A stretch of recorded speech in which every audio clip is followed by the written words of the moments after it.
What's good, guys? Welcome back to the ultimate betting guide for UFC 311. We're going to be talking about fights to look out for, traps, parlayable fights / confident props, good fights to bet live, and then the most confident money lines. If you guys enjoy this series, guys, you guys already know. So we're going to get right into it. I figured, guys, this is going to be an absolute banger card. If you guys like this series, I can continue to post this series. The next UFC event is obviously Saudi Arabia, but I got a banger ultimate betting guide for that as well. And you guys know the 6 best bets and lock of the week is going to be coming out tomorrow, so stay tuned for that. Let me know what your guesses are for who you think my lock of the week is. And without further ado, let's look for the traps to look out for. Here are the 2 traps to look out for. Here we go. Ailin Perez versus Karol Rosa. Karol Rosa is a minus 265. Ailin Perez is plus 200. A lot of people have been saying a lot of money has been coming in on Ailin Perez, but she keeps on growing as a dog. As we see, Karol Rosa is a minus 265. Ailin Perez is plus 200. I recommend just skip this fight, but it looks like the definitive answer is going to be Karol Rosa to win this fight by unanimous decision. Honestly, majority Tapology is picking Perez, but if we see the odds, plus 200 for Perez. If you want to sprinkle, that's a perfect light sprinkle. Karol Rosa, minus 265. I'd rather put her in a parlay piece, not to worry on money lines. So this is the first trap to look out for. It's a trap, 1-800-GAMBLER type of fight. The next trap to look out for, Beneil Dariush versus Renato Moicano. In my opinion, this is one of those fights where Beneil Dariush keeps on shrinking as a dog. He's a plus 142. When this fight opened up, he was a plus 200. Moicano was a minus 220 last week. Now Moicano's a minus 184. Seems like Dariush might be able to pull this one out. Every time Renato Moicano's in a fight where he should be able to win, sometimes he doesn't win. He does better when he's an underdog. And in my opinion, I think Beneil Dariush with the scrambles, it looks like this fight's going to be a lot closer than a lot of people think. Tapology thinks that Moicano's going to be able to get a KO. Moicano has gotten a ground and pound KO and a technical doctor stoppage over Benoit Saint-Denis, but whoever has more power, I like the way Beneil Dariush is very tentative and was able to drop Mateusz Gamrot. He has very good scrambles. In my opinion, I wouldn't take any of these guys. I'd just watch for fun. If you want, light sprinkle, but this is one of those traps.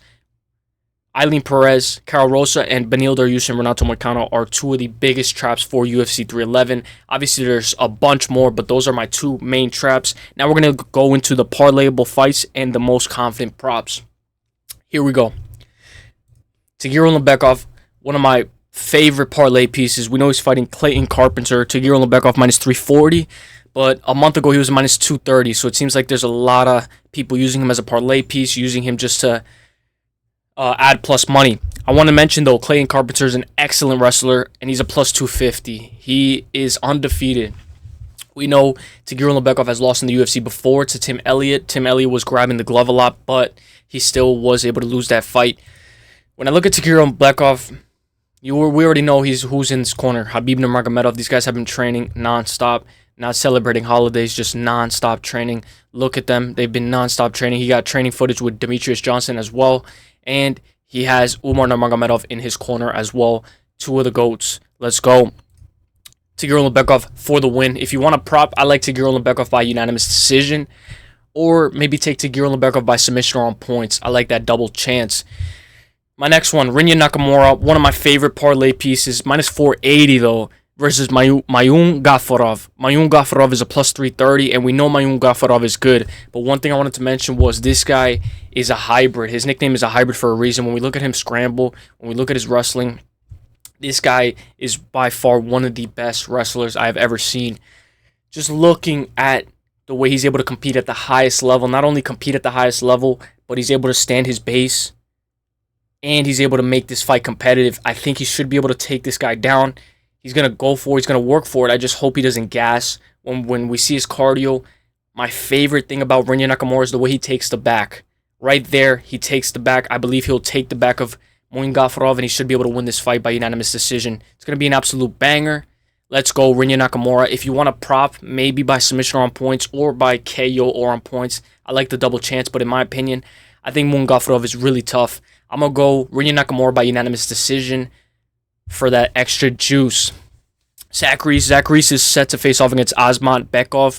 Obviously, the odds aren't out yet for me, But in my opinion, I think Zach Reese is a very good parlay piece. Obviously, he's fighting somebody that's coming from LFA, who's main evented in LFA as well. So this guy, Zach Reese, is in for a real tough fight. If anything, this is a way tougher fight than Cedric Dumas.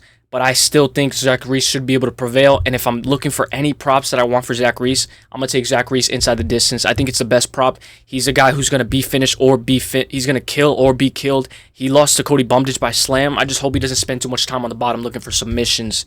Obviously, we know Zach Reese has been training hard. And this is by far one of my favorite footage of him training. I like the way he manages his elbows, sets the pace, always is ready.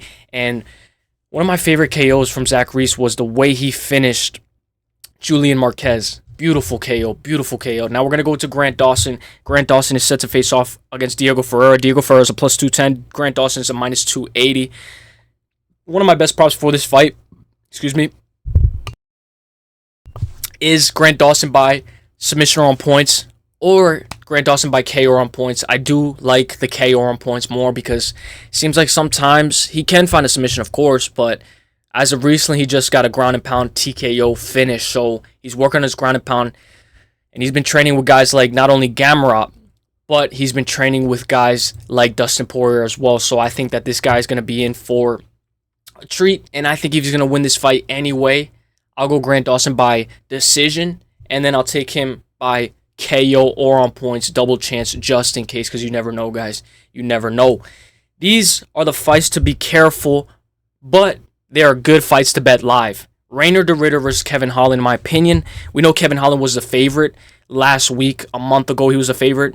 Now, it's a minus 111 for Kevin Holland. Reinier de Ridder, a slight favorite at a minus 115.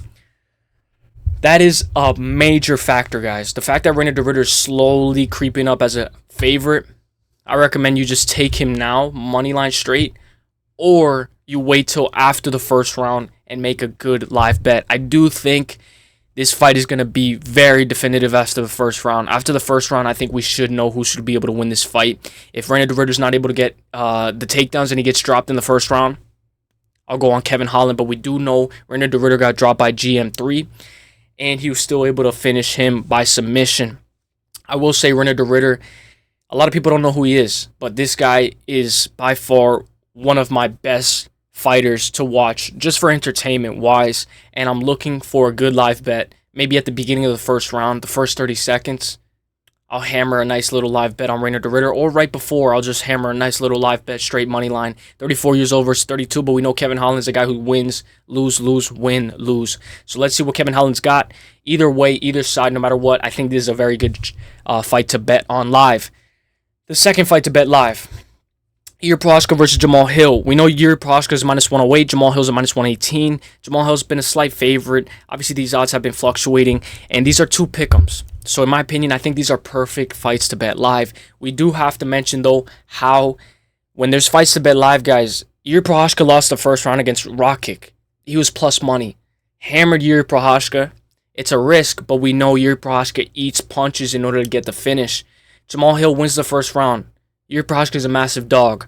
Yuri Prochazka was the guy who submitted Glover Teixeira in the 5th round. Who knows if he goes for a little bit of a Hail Mary. Seems like he's going to pull something out of the gutter. I think Jamal Hill should be able to win this fight, but you never know. Nothing is certain in this game. In the most animalistic sport in the game, nothing is for certain. There's no such thing as a lock. So, with that being said, guys, I think this is a perfect fight to bet on live, and we're going to go into the most confident money lines. So, let's go. Obviously, we're on Instagram right here, but Jailton Almeida by far one of my most confident picks. Not only is he one of my most confident picks, but I think he should be able to win this fight. Minus 440 for Jailton Almeida versus Sergey Spivak, who's a plus 310. Jailton Almeida is a guy who's going to be looking for that submission, looking for that finish. He's going to be a guy who's going to be looking for that TKO as well. He's going to be going, shooting consistently, shooting. He got a first-round rear naked choke win over Alexander Romanov. And my favorite thing about Jailton Almeida is he consistently shoots. It's a curse, but a blessing in disguise. Sometimes the telegraph takedowns can be so obvious. Sergey Spivak could defend a couple of takedowns, but I do think Jailton Almeida by submission on points is a very good play. If you want to get a little fancy, take Jailton Almeida by KO on points, or take Jailton Almeida by unanimous decision, but I do think he should be able to finish this fight inside the distance. It's going to be a very Very crazy fight, very high pace. By far one of my favorite fighters to watch live. Jailton Almeida went 5 rounds with Derek Lewis, so you never know, guys. It could go the distance, but I do think, and maybe if there's an over or under 1.5, that would be pretty perfect. You know, jump on the over or under. I like Jailton Almeida to win this fight. Should be a banger fight. Let's go, Jailton Almeida. Bogdan Guskov, 16-3. And we know Bogdan Guskov is set to face off against Billy Elikana. Billy Elikana is a plus 240. Bogdan Guskov is minus 330. He was set to face off against Johnny Walker. But I think no matter what, this fight doesn't go the distance. That's what I like money line. We know Bogdan Guskov is a minus 330. I also like fight ends by KO. If you have that prop out yet, we know the props are going to come out later in the week, maybe 2 days from now, 3 days from now. But I like Bogdan Guskov to finish this fight by KO straight. I think he should be able to finish this fight inside the distance. I was very high on him. I actually had him already against Johnny Walker. So now we'll see. But you never know. Short notice. You never know how he's feeling. You never know how his opponent's feeling. He's trying to fight for everything that he's got. So give me Bogdan Guskov to win this fight by KO. And then Umar Nurmagomedov, in my opinion, I like the over 4.5 that this fight goes the distance. I think it's like a minus 215 or something. I'm not sure. But when we look at this fight, guys, Umar Nurmagomedov versus Merab Dvalishvili. Umar Nurmagomedov is making his first shot at the title. We're going to see if he's going to become champ or not. When I look at this fight, will this fight go the distance? Yes, at a minus 215. No, at a plus 168. I think there's some value there. Umar's already a minus 330, right?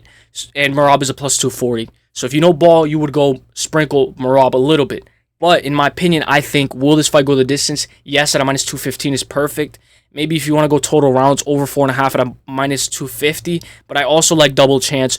Umar Nurmagomedov by KO or on points at a minus 155. Or Umar Nurmagomedov by submission or on points at a minus 210. And then we're going to go for my last most confident money line. I think you guys already know which one it is. Here we go. Islam Makhachev, the champ. Will he break the lightweight record? Will he have the most title wins inside UFC lightweight division? Islam Makhachev, 33 years old versus 28 years old Armen Tsarukyan. Islam Makhachev minus 430 versus Armen Tsarukyan, who's a plus 300. Will this fight go the distance? Yes, at a minus 136. No, at a plus 108. I think there's some value on either side, whichever one you take. Total rounds, over 4.5, minus 152. Under 4.5, plus 120. Seems like the bookies are favoring this fight to go the distance. And then I like double chance, of course. Makhachev by KO on points, minus 150. Islam Makhachev by submission on points at a minus 230. My favorite prop is Islam Makhachev by submission on points, but we do know that Armen has been knocked out before. You never know, guys. It looks like something major is going to happen in either the co-main or the main event.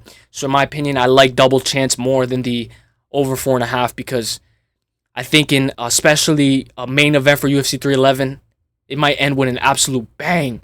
You never know. Armen could get the finish. Islam could get the finish. So I like Islam Makhachev by submission on points at a minus 230. You know, we could have the over 4.5, but what if it's a Dustin Poirier type situation? He ends up getting wrapped up in a Darce. So give me Islam Makhachev by submission on points at a minus 230. And let me know what you guys think, guys. Let me know if you guys are excited for UFC 311. And let me know you guys locks of the weeks, guys. Lock of the week's coming out tomorrow, so let me know what you guys think. Let's get it, let's get it, let's get it. Let me know if you guys like the traps. Let me know if you guys like this series. A little bit of a quicker ultimate betting breakdown, just because tomorrow we bring in everything we got. See you guys in the next one. Let's get it. Peace. The best is blessed, baby.